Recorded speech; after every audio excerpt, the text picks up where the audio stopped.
Hello and welcome. Shri Shri Ramakrishnadev এবং শ্রী মা শারদার মধ্যে ছিল এক ঐশ্বরিক প্রেম। তারা ছিল একে অপরের একদম পূরক। শিব এবং শক্তির এক রূপ, রাধা এবং কৃষ্ণের আর এক রূপ নিয়েই তারা এই ধরাতলে এসেছিল।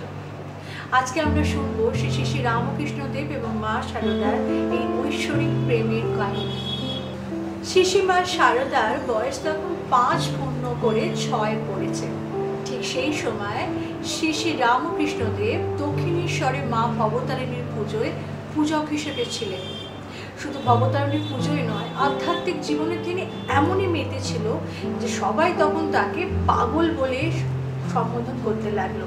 আর এই খবর গিয়ে পৌঁছালো কামারপুকুরে। কামারপুকুরে তাঁর বাড়ির লোক চিন্তিত হলো, ছেলে পাগল হয়ে গেছে, নিশ্চয়ই বিয়ে দিলে এবার ছেলে একদম আবারও আগের অবস্থায় ফিরে আসবে। সেই মতো চললো পাত্রীর খোঁজ। কিছুদিন বাদে শ্রী শ্রী রামকৃষ্ণদেব নিজেই সে পাত্রীর খোঁজ দিলেন। তিনি বললেন, জয়রাম বাটিতে রামচন্দ্র মুখার্জির মেয়ে আমার পাত্রী, তার সঙ্গে যে আমার কুটো বাঁধা আছে।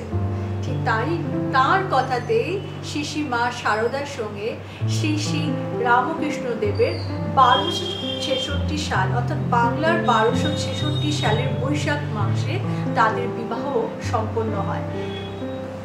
শ্রী শ্রী মায়ের বয়স তখন 13 কি 14। তিনি সেই সময় কামারপুকুরে আসেন নিজের শ্বশুরালয়।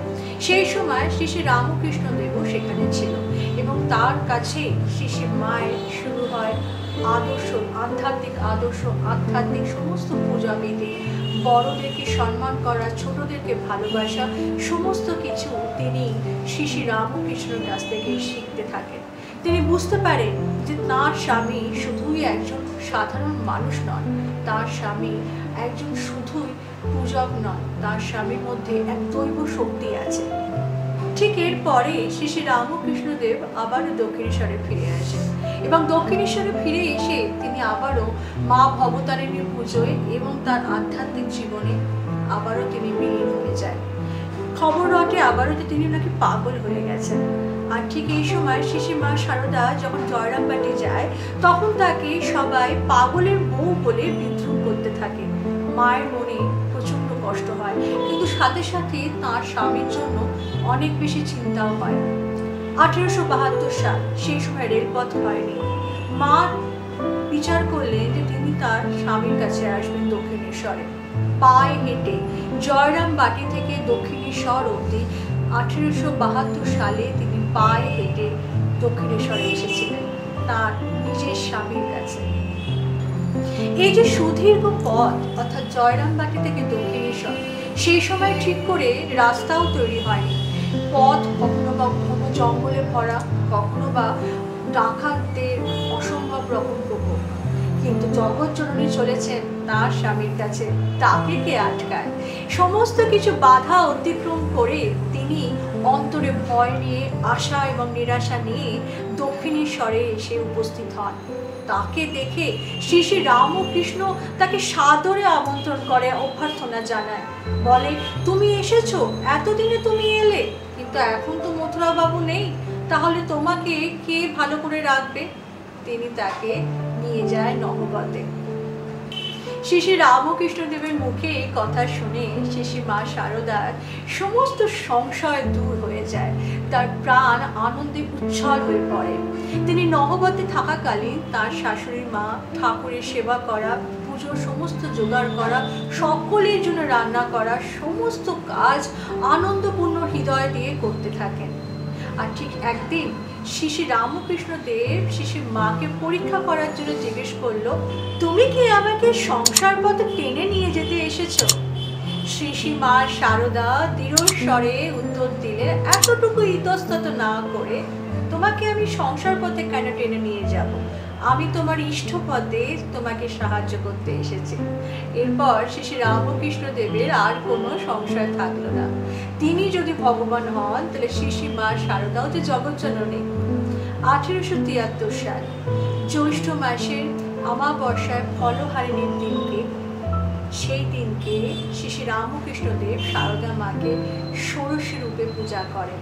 তিনি তার কক্ষে একান্ত গোপনীয়ভাবে তন্ত্র মতে ষোড়শী পুজো তিনি সম্পূর্ণ করেন সারদা মায়ের প্রতি এবং তিনি প্রার্থনা করেন, হে ত্রিপুরা সুন্দরী, এই শরীরে তুমি আবির্ভূত হও, এই শরীর এবং এই মনকে তুমি পবিত্র করো। শ্রী শ্রী মা ছিলেন রামকৃষ্ণগত প্রাণা। আমরা দেখেছি যে শ্রী শ্রী ঠাকুর তার কাছে যে ভক্তরা যে যেমন কিছু দিয়ে যেত, সেটা যেখানে রাখা ছিল সেখান থেকে সেই পয়সা দিয়ে তার স্ত্রীর জন্য ডায়মন্ড কাট বালা, তিনি সেটি অবশ্য কোনো এক সময় সাধনা করতে করতে দেখতে পেয়েছিলেন যে মা সীতার হাতে যেরকম স্বর্ণ চুড়ি ছিল, যেটাকে ডায়মন্ড কাট বালা বলা হয়, সেই ডিজাইনেরই তিনি তৈরি করেছিলেন একটি চুড়ি সোনার, এবং সেটি তিনি তার স্ত্রীকে অর্থাৎ সারদা মাকে দিয়েছিলেন। তাদের মধ্যে ছিল এক গভীর ভালোবাসা এবং এই ঐশ্বরিক ভালোবাসা, যে ভালোবাসা হয়তো আমরা অনেকে বুঝতে পারবো না। তারা, আমরা এটাও দেখেছি যে তারা একই বিছানায় রাত্রি যাপন করেছেন, কিন্তু ঠিক তখন মাকে জিজ্ঞেস করা হয়েছিল যে তুমি ঠাকুরকে কি নজরে দেখো? তখন শ্রী শ্রী মা বলেছিলেন, আমি তাকে সন্তান ভাবে দেখি। অর্থাৎ কিনা তারা একই সঙ্গে রাত্রি যাপন করার পরেও তাদের মধ্যে কোনো শারীরিক সম্পর্ক কোনোদিন স্থাপন হয়নি। শ্রী শ্রী মাকে যেমন শ্রী শ্রী ঠাকুর ষোড়শী পুজো করে তার মধ্যে ভগবতী রূপ দেখতেন, ঠিকইভাবে শ্রী শ্রী মাও কিন্তু ঠাকুরকে সন্তান সমভাবে সেরকমভাবেই দেখতেন। আমরা এও দেখেছি দিনের পর দিন ঠাকুরের সঙ্গে শ্রী শ্রী মায়ের দেখা হচ্ছে না, নহবতে রয়েছেন, অথচ শ্রী শ্রী ঠাকুরের সামনে তিনি যেতে পারছেন না। বেড়ার ধারে দাঁড়িয়ে দাঁড়িয়ে শ্রী শ্রী ঠাকুরের কীর্তন গান তিনি শুনতেন এবং সেই দাঁড়িয়ে দাঁড়িয়ে তিনি পায়ে বাদ ধরিয়ে দিয়েছিলেন, কিন্তু তবুও তার স্বামীর গাওয়া গান তার কাছে মন্ত্রমুগ্ধের মতো ছিল। আবার এও দেখা গেছে মজার চলে শ্রী শ্রী মা যদি গম্ভীরভাবে কখনো ঠাকুরকে কোনো দৃঢ়তার সঙ্গে উত্তর দিয়েছেন, ঠাকুর কিন্তু সঙ্গে সঙ্গে সেটি নিয়ে ভীষণ চিন্তিত হয়ে যেত। তিনি বলতেন, ওরে কে আছিস, ওকে গিয়ে ঠিক কর, ও আমার শক্তি, ও যদি বিগড়ে যায় তাহলে সব বিগড়ে যাবে। ঠাকুরের প্রচণ্ড অসুখের সময় ঠাকুর দক্ষিণেশ্বর ছেড়ে যখন কাশীপুরে যায়, সেই সময় যোগীমা বলেছিল যে শ্রী শ্রী মায়ের উপর অভিমান করে ঠাকুর দক্ষিণেশ্বর ছেড়ে চলে গেছে। এই কথায় মা প্রচন্ড দুঃখ পায়। তিনি সেই দিনকেই গাড়ি করে ঠাকুরের কাছে যায় এবং কাঁদতে কাঁদতে বলে, সবাই বলছে যে তুমি নাকি আমার উপর অভিমান করে চলে এসছো। ঠাকুর সে কথা শুনে বেজায় যায় খেপে। তখন তিনি বলেন, তোমাকে এই কথা কে বলেছে? তাকে তুমি আমার কাছে পাঠাও। কিছুদিন পরে যখন ঠাকুরের সঙ্গে যোগীন মায়ের দেখা হয়, তখন ঠাকুর তাকে যথেষ্ট ভর্ৎসনা করেন। তিনি বলেন, কখনো যেন শ্রী মায়ের চোখ দিয়ে জল না বেরোয়। এখান থেকে আমরা বুঝতে পারি যে শ্রী শ্রী ঠাকুর এবং শ্রী শ্রী মায়ের যে অদ্ভুত ভালোবাসা, সেটা বোধহয় দেখা এই বিশ্ব দুনিয়ায় সত্যি ভার। তারা সত্যি রাধা কৃষ্ণের মতোই, তারা আরেকটু রূপ, তারা শিব এবং শক্তি।